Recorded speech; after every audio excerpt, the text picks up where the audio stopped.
यशाया नबी की किताब और उसका 51वां अध्याय और वचन 3, इस पर आज हम मनन करेंगे।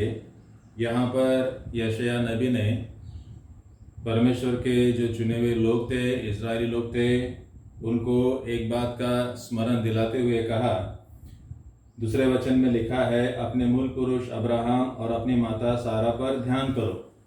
यहाँ यशाया है और यहाँ पर जमे हुए लोग हैं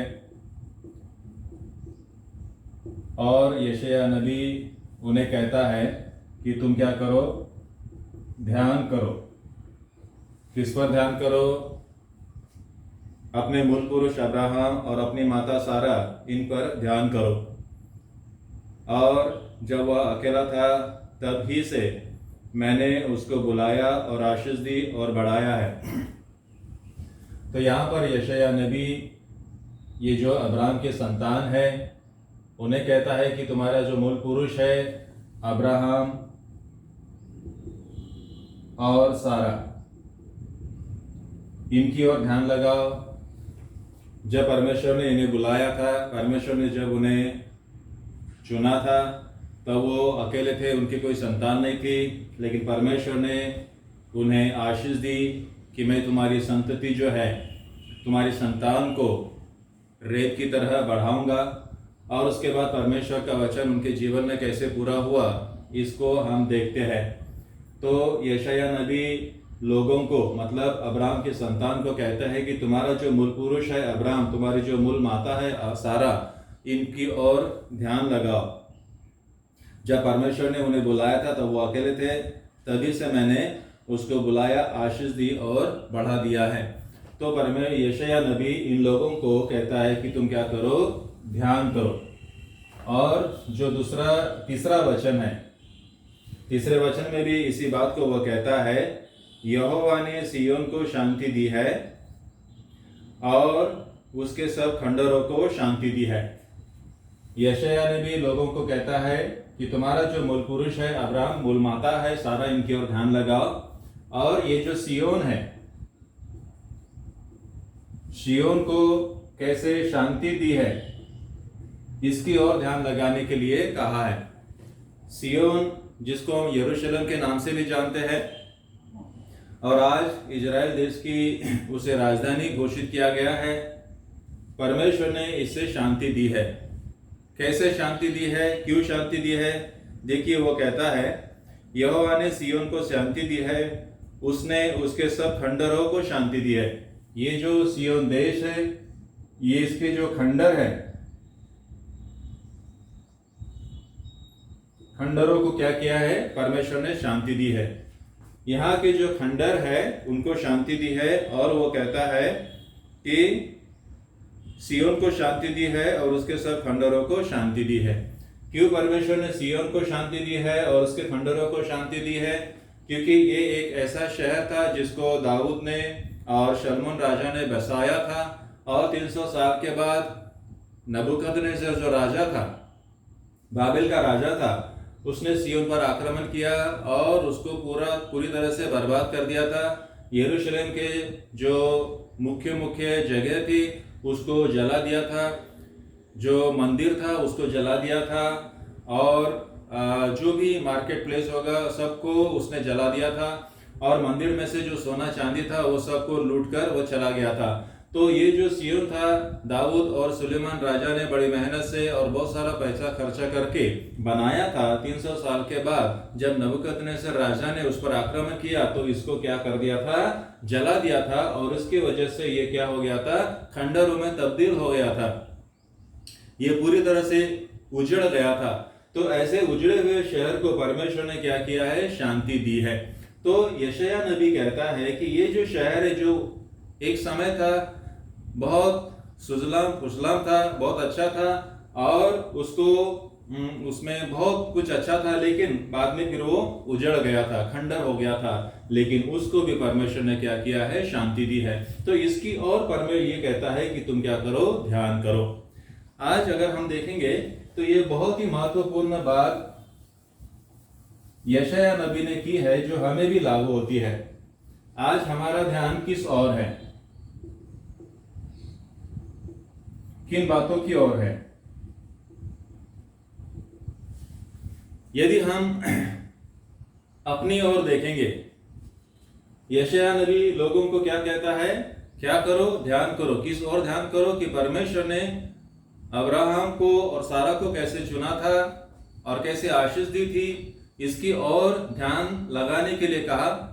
और परमेश्वर ने सियोन जो नगर है, शहर है, उसको कैसे शांति दी है, उसके जो खंडर थे उसको कैसे शांति दी है, इसकी ओर ध्यान लगाने के लिए कहा है। इसका मतलब परमेश्वर ने जो कार्य किया है, ध्यान कहाँ लगाने का है?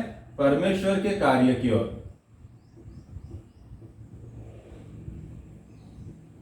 परमेश्वर का जो कार्य है उसकी ओर हमें ध्यान लगाने की जरूरत है। लेकिन आज हम देखते हैं कई बार परमेश्वर ने भी हमारे जीवन में इसी प्रकार से कार्य किया है।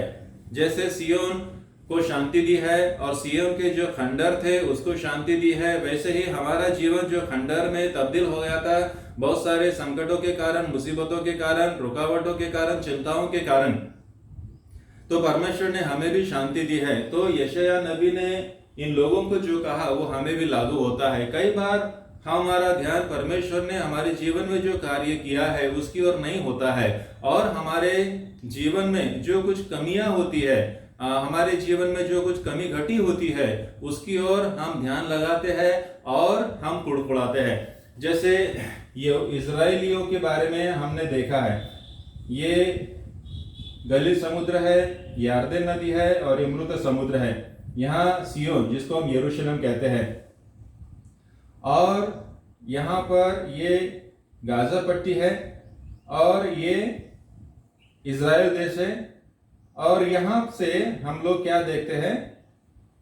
मिस्र। तो जब मिस्र में परमेश्वर ने इनको छुड़ाया और जब वो यहाँ से परमेश्वर लेकर गया, परमेश्वर ने इनको गुलामी से छुड़ाया, यहूदियों को मिस्र की गुलामी से छुड़ाया और चिन्ह चमत्कारों के द्वारा छुड़ाया। लेकिन जब ये लोग रेगिस्तान से होते हुए कनान देश में जा रहे थे तो हम सभी जानते हैं किस प्रकार से वो कुड़कुड़ा रहे थे। छोटी छोटी बातों के लिए वो कुड़कुड़ा रहे थे, मांस के लिए कुड़कुड़ा रहे थे, पानी के लिए कुड़कुड़ा रहे थे। हालांकि वो हमारी बेसिक जरूरत है, मूलभूत जरूरत है, लेकिन उसे प्राप्त करने के बजाय, परमेश्वर से मांगने के बजाय वे लोग क्या कर रहे थे? कुड़कुड़ा रहते थे और मूसा का विरोध कर रहे थे। वो बार बार कह रहे थे कि हम इस गुलामी में थे, यहाँ रहकर हमें पेट भर के भोजन तो मिलता था। इस प्रकार से वे कठिनाइयों की ओर देखते थे, परमेश्वर के कार्यों को नहीं देख रहे थे, परमेश्वर के कार्य का स्मरण नहीं कर रहे थे और कुड़कुड़ा रहे थे और फिर से गुलामी में वापस जाने का प्रयास कर रहे थे। इसी प्रकार आज भी कई लोग हैं जो परमेश्वर के कार्यों को भूल गए हैं। परमेश्वर ने हमारे जीवन में जो कार्य किया है, उद्धार का कार्य किया है, हम भी अलग अलग प्रकार की गुलामी में थे तो परमेश्वर ने हमें उस गुलामी से छुड़ाया है, हमारा उद्धार किया है।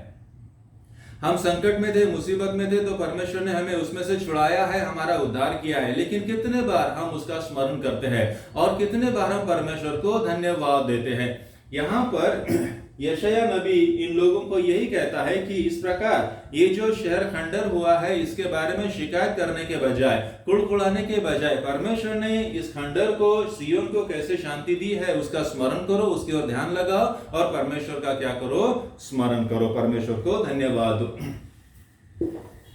यहाँ पर हम एक देखते हैं कि जैसे मान लीजिए कि यहाँ पर एक सफेद कागज है और यहां पर एक काला धब्बा है। तो एक बार बाइबल स्टडी में मैंने जमे हुए सभी विश्वासियों को पूछा कि ये जो कोरा कागज है इस पर आपको क्या दिखाई देता है? तो सभी के सभी कहने लगे कि ये जो काला धब्बा है ये हमें दिखाई देता है। लेकिन मैंने उन्हें पूछा कि ये जो सफेद एरिया है, सफेद भाग है, क्या ये हमें नहीं दिखाई देता? कई बार हमारी जो सोच है इसी प्रकार से होती है, जो बहुत सारी आशीष परमेश्वर ने दी है उसकी ओर हमारा ध्यान नहीं होता है, लेकिन जो छोटी छोटी धब्बे होते हैं, छोटी छोटी बातें होती है जिसको लेकर हम शिकायत करते हैं, जिसको लेकर हम कुड़कुड़ाते हैं, हम ये जो सफेद एरिया है इसको देखना भूल जाते हैं और ये छोटा छोटा धब्बा होता है उसकी ओर देखते हैं। तो इसे निगेटिविटी कहते हैं। कई बार हमारे सोच में इस प्रकार से नकारात्मक भावना के कारण हम परमेश्वर के कार्यों की ओर ध्यान नहीं लगा पाते और उसका नतीजा ये होता है कि हम परमेश्वर को धन्यवाद नहीं दे सकते। देखिए आगे के वचन में उन्होंने लिखा है भविष्य के रूप में, यहाँ कहता है कि जब हम परमेश्वर के कार्यों की ओर ध्यान लगाते हैं तब उसका परिणाम क्या होता है। देखिए आगे लिखा है, वह उसके जंगल को अदन के समान और उसके निर्जल देश को यहोवा की वाटी के समान बनाएगा। ये जो सियोन है, इसका जो जंगल है, इसको वो एदेन के समान बनाएगा और सियोन का जो निर्जल प्रदेश है, इसको वो परमेश्वर के जो बाग है, बगीचा है, उसके समान बनाता है। जब आप परमेश्वर की ओर ध्यान लगाते हैं, परमेश्वर ने हमारे जीवन में कैसे कार्य किया है, परमेश्वर ने हमें कैसे संकट के समय शांति दी है, और जब हम इसका स्मरण करते हैं, परमेश्वर के कार्यों की ओर ध्यान लगाते हैं, तो हमारे जीवन में जो बचा हुआ संघर्ष होता है, जंगल बोलो या फिर निर्जल प्रदेश हो, तो उसको भी परमेश्वर क्या करता है, एदेन के समान बनाता है। और एक बहुत ही महत्वपूर्ण बात उसमें बताई है, वो कहता है कि यहाँ पर सियोन में जो खंडहर में तब्दील हो गया था, जंगल हो गया था, निर्जल हो गया था, वहां क्या हो रहा है, उसमें हर्ष, आनंद और धन्यवाद और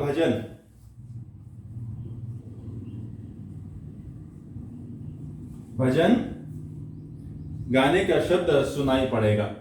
यहां क्या होगा, जब हम परमेश्वर के कार्यों की ओर ध्यान लगाते हैं तो स्वाभाविक है हमारा मन क्या होता है, हर्षित हो जाता है। जब हम परमेश्वर के कार्यों की ओर ध्यान लगाते हैं तो हमारे मन में आनंद होता है और फिर हम धन्यवाद देने लगते हैं, हम गीत गाने लगते हैं। आज कई बार हम चर्च में तो आते हैं, कलीसिया में आते हैं, लेकिन एक प्रकार की उदासीनता हमारी संगति में दिखाई पड़ती है। क्योंकि हमारा ध्यान परमेश्वर की ओर नहीं होता है, परमेश्वर ने हमारे जीवन में इसके पहले जो कार्य किया है उसकी ओर नहीं होता है, बल्कि हमारा ध्यान समस्याओं की ओर होता है, हमारा ध्यान प्रॉब्लम्स की ओर होता है और हमारा मन चिंताओं से घिरा होता है।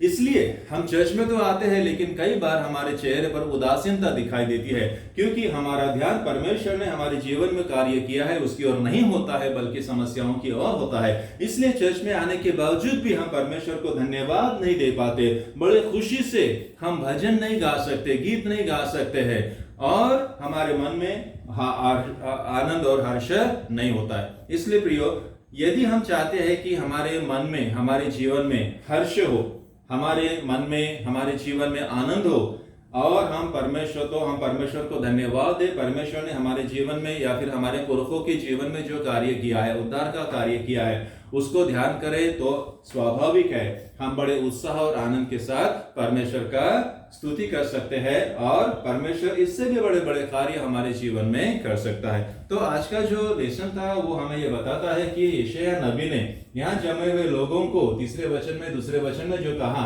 कि परमेश्वर ने जो कार्य किया है उस कार्य की ओर ध्यान लगाओ, तो स्वाभाविक है तुम्हारे मन में हर्ष और आनंद रहेगा और जब तुम धन्यवाद देने लगते हो तो स्वाभाविक है तुम्हारा मन स्तुति से भरेगा और तुम गीतों के द्वारा परमेश्वर की स्तुति कर पाओगे और तुम्हारा जीवन क्या हो जाएगा, जो जंगल के समान है वो एदेन के समान बन जाएगा, जो निर्जल प्रदेश के समान है वो बाग के समान बन जाएगा।